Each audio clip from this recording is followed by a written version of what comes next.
প্রথমে আমরা একটা কোরআনের আয়াত জেনে নেই, যেখানে আল্লাহ তাবারক ওয়া তাআলা বলছেন, ইয়া আইয়ুহাল্লাযীনা আমানু আমিনু, হে মুমিনগণ তোমরা আল্লাহ তাবারক ওয়া তাআলার কাছে ঈমান আনয়ন করো, ঈমান আনয়ন করার মতো করে। অর্থাৎ যেভাবে ঈমান আনয়ন করলে আল্লাহ তাবারক ওয়া তাআলা খুশি হবেন, রাজি হবেন, এই কথাই আল্লাহ তাবারক ওয়া তাআলা বলেছেন, ঈমান আনো, ঈমান আনার মতো করে। আল্লাহ নবী সাল্লাল্লাহু আলাইহি ওয়াসাল্লাম বলছেন, ওয়ান আনাসিন রাদিয়াল্লাহু তাআলা আনহু ক্বাল, হযরত আনাস রাদিয়াল্লাহু তাআলা আনহু হতে বর্ণিত, তিনি বলেন, ক্বালা রাসূলুল্লাহ সাল্লাল্লাহু আলাইহি ওয়াসাল্লাম, আল্লাহ নবী সাল্লাল্লাহু আলাইহি ওয়াসাল্লাম বলেছেন, লা ইউমিনু আহাদুকুম হাত্তা আকুনা আহাব্বা ইলাইহি মিন ওয়ালিদি ওয়া ওয়ালাদিহি ওয়ান নাসি আজমাইন।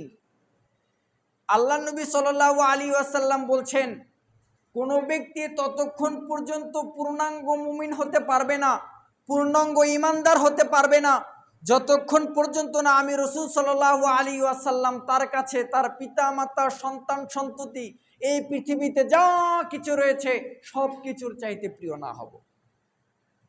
অর্থাৎ পিতা মাতা সন্তান সন্ততি ছেলে মেয়ে ধন দৌলত সোনা গহনা যা কিছু আছে এই দুনিয়াতে সব চাইতে যদি আল্লাহ নবী সাল্লাল্লাহু আলাইহি ওয়াসাল্লামকে, আল্লাহ নবী সাল্লাল্লাহু আলাইহি ওয়াসাল্লামের আদর্শকে বেশি ভালো না বাসা হয়, আল্লাহ নবী সাল্লাল্লাহু আলাইহি ওয়াসাল্লাম বলছেন সে মুমিন হতে পারলো। আল্লাহ নবী সাল্লাল্লাহু আলাইহি ওয়াসাল্লাম বলছেন, যাকাত আমাল ঈমান, ঈমানের স্বাদ আস্বাদন করতে পারলো, ঈমানের মজা নিতে পারলো। ঈমান যে একটা শান্তির জিনিস, একটা মজাদার জিনিস, এই জিনিসটা সেই ব্যক্তি বুঝতে পারলো। মান রাদিয়া বিল্লাহি রাব্বাও ওয়া বিল ইসলামি দীনাও ওয়া বি মুহাম্মাদির রাসূলা।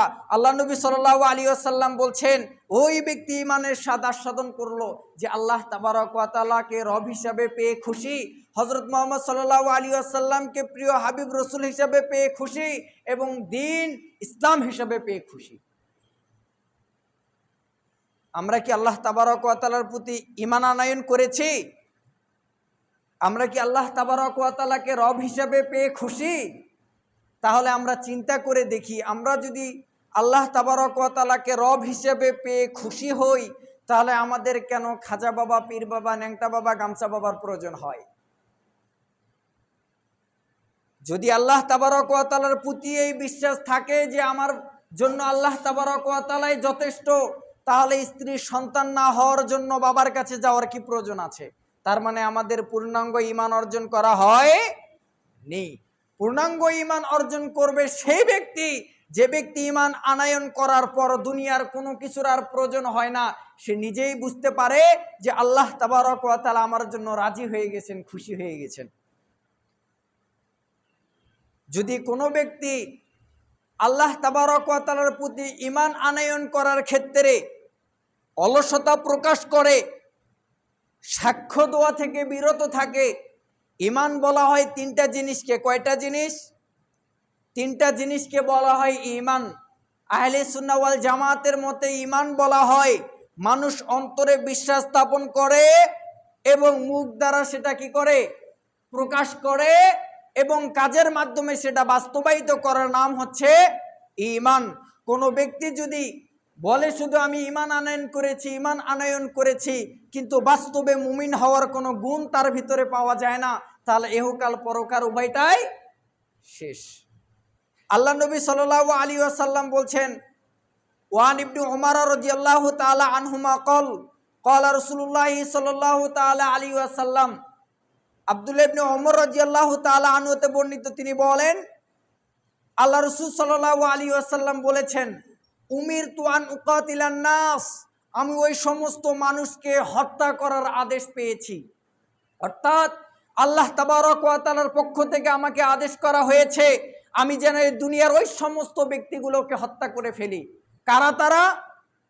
আল্লাহ নবী সাল্লাল্লাহু আলাইহি ওয়াসাল্লাম বলছেন, উমিরতু আন উকাতিলান নাস, আমি যেন ওই সমস্ত মানুষকে হত্যা করে ফেলি, হাত্তা আইয়াশহাদা আল্লাহ ইলাহা ইল্লাল্লাহ ওয়া আন্না মুহাম্মাদার রাসূলুল্লাহ, যতক্ষণ পর্যন্ত না তারা এই কথার সাক্ষ্য দিবে যে আল্লাহ তাবারক ওয়া তাআলা এক ও অদ্বিতীয় এবং তার সাথে কোনো শরীক করবে না, যতক্ষণ পর্যন্ত না মানুষ এই কথার সাক্ষ্য দিবে, যতক্ষণ পর্যন্ত না মানুষ এই কথার সাক্ষ্য দিবে যে হযরত মুহাম্মদ সাল্লাল্লাহু আলাইহি ওয়াসাল্লাম আল্লাহর বান্দা এবং রাসূল, আমি রাসূল সাল্লাল্লাহু আলাইহি ওয়াসাল্লাম তাদেরকে হত্যা করার আদেশ পেয়েছি।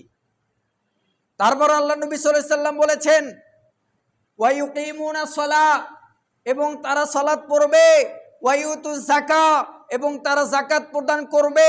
যদি কোনো ব্যক্তি এই কথার সাক্ষ্য দেয় আল্লাহ ছাড়া কোনো ইলাহ নেই এবং হযরত মুহাম্মদ সাল্লাল্লাহু আলাইহি ওয়াসাল্লাম আল্লাহর বান্দা এবং রাসূল, এবং নামাজ পড়ে এবং যাকাত প্রদান করে, আসামু মিন্নি দিমাহুম ওয়া আমওয়ালাহুম, তাহলে আমি রাসূল সাল্লাল্লাহু আলাইহি ওয়াসাল্লামের কাছে জিম্মাদার হয়ে যায় তার রক্ত এবং মাংস। সুবহানাল্লাহ। আল্লাহ নবী সাল্লাল্লাহু আলাইহি ওয়াসাল্লাম বলছেন ওই ব্যক্তির রক্ত এবং মাংস আমার কাছে নিরাপদ, ওই ব্যক্তির রক্ত মাংস এবং সম্পদ আমার কাছে গচ্ছিত যারা এ কথার সাক্ষ্য দেয় যে আল্লাহ ছাড়া কোনো ইলাহ নেই এবং হযরত মুহাম্মদ সাল্লাল্লাহু আলাইহি ওয়াসাল্লাম আল্লাহর বান্দা এবং রাসূল, এবং সালাত কায়েম করে ও যাকাত প্রদান করে।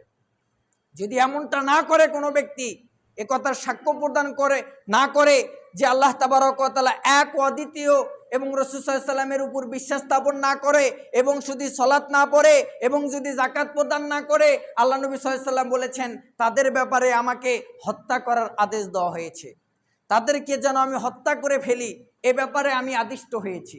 অর্থাৎ নামাজের ক্ষেত্রে আমাদের গুরুত্বশীল হতেই হবে, যাকাতের ক্ষেত্রে আমাদের গুরুত্বশীল হতে হবে, অন্যথায় আমাদের বাঁচার কোনো পথ নেই।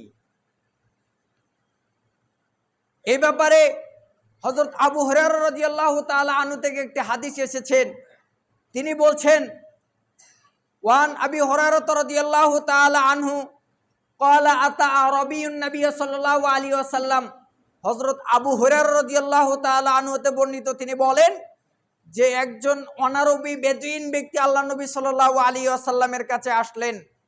আসার পর আল্লাহ নবী সাল্লাল্লাহু আলাইহি ওয়াসাল্লামকে বলছেন দুল্লানি আলা আমালিন ইদা আমিলতু দাখালতাল জান্নাহ, বলতেছে আল্লাহ নবী সাল্লাল্লাহু আলাইহি ওয়াসাল্লাম দুল্লানি আলা আমালিন, আমাকে এমন একটা আমলের কথা বলুন, এমন কিছু আমলের কথা বলুন, এমন কিছু কাজ আমাকে শিখিয়ে দিন, ইদা আমিলতু দাখালতুল জান্নাহ, আমি যদি সেই কাজগুলো করি তাহলে আমি জান্নাতে চলে যাব। আল্লাহ নবী সাল্লাল্লাহু আলাইহি ওয়াসাল্লাম বললেন ক্বালা রাসূলুল্লাহ সাল্লাল্লাহু আলাইহি ওয়াসাল্লাম তা'বুদুল্লাহ, তুমি আল্লাহ তাবারক ওয়া তাআলার ইবাদত করবে, ওয়ালা তুশরিকু বিহি শাইআ, এবং আল্লাহ নবী সাল্লাল্লাহু আলাইহি ওয়াসাল্লাম বলছেন তুমি আল্লাহ তাবারক ওয়া তাআলার সাথে কাউকে শরীক করবে না। কেন শিরক করবে না? যদি শিরক করে কোনো ব্যক্তি, আল্লাহ তাবারক ওয়া তাআলা বলেছেন মান আশরাকা হাবিতা আনহুম মা কানু ইয়ামালুন, যদি কোনো ব্যক্তি শিরক করে ফেলে তার যত আমল রয়েছে সবগুলো আমল বাতিল হয়ে যায়। তো আল্লাহ নবী সাল্লাল্লাহু আলাইহি ওয়াসাল্লাম বললেন যে তুমি ইবাদত করবে আল্লাহ তাবারক ওয়া তাআলার এবং তার সাথে কাউকে শরীক করবে না, ওয়া তুকিমুস সালাতাল মাকতুবা ওয়া তুআদ্দি যাকাতাল মাফরুদা, এবং তুমি সালাত প্রতিষ্ঠা করবে যে সমস্ত সালাত তোমার উপর ফরজ করা হয়েছে, যাকাত প্রদান করবে যে জিনিসগুলো তোমার উপর ফরজ করা হয়েছে, এই জিনিসগুলো তুমি যদি করো তাহলে তুমি একমাত্র জান্নাতে যেতে পারবে। অতঃপর সাহাবীটা বললেন যে বেদুইন সাহাবীটা আল্লাহ নবী সাল্লাল্লাহু আলাইহি ওয়াসাল্লামকে এসে বললেন আমাকে জান্নাতে যাওয়ার আমল শিক্ষা দিন, ওই বেদুইন সাহাবী এখন বলছেন যে ওয়াল্লাযী নাফসি বিয়াদিহি, ওই সত্তার কসম যার হাতে আমার প্রাণ রয়েছে, লা আজিদু আলা হাযা শাইয়ান ওয়ালা আনকুসু মিনহু, আমি এই আমলগুলোর মধ্যে কিছু বৃদ্ধিও করব না, কিছু সংকুচিত করব না।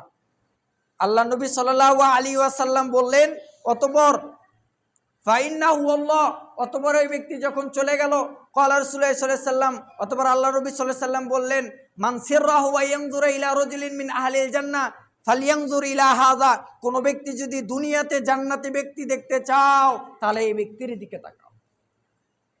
দুনিয়াতে যদি কোনো ব্যক্তি জান্নাতি ব্যক্তিকে দেখতে চায় তাহলে সে ব্যক্তি যেন এই বেদুইন ব্যক্তির দিকে তাকায়, কারণ সে ব্যক্তি ইবাদত করে কার? আল্লাহ তাবারক ওয়া তাআলার, এবং তার সাথে কোনো শিরক স্থাপন করে না, এবং নামাজ কায়েম করে এবং যাকাত প্রদান করে, অর্থাৎ আমরাও যদি নামাজ পড়ি, যাকাত প্রদান করি এবং আল্লাহ তাবারক ওয়া তাআলার একমাত্র ইবাদত করি এবং তার সাথে কাউকে শরিক না করি, তাহলে ওই যে আল্লাহ নবী সাল্লাল্লাহু আলাইহি ওয়াসাল্লাম বললেন যে জান্নাতি ব্যক্তির দিকে তাকাও, এই আমল যদি দুনিয়াতে এখনো কোনো ব্যক্তি করে তাহলে তাকেও জান্নাতি বলা হয়েছে দুনিয়াতে।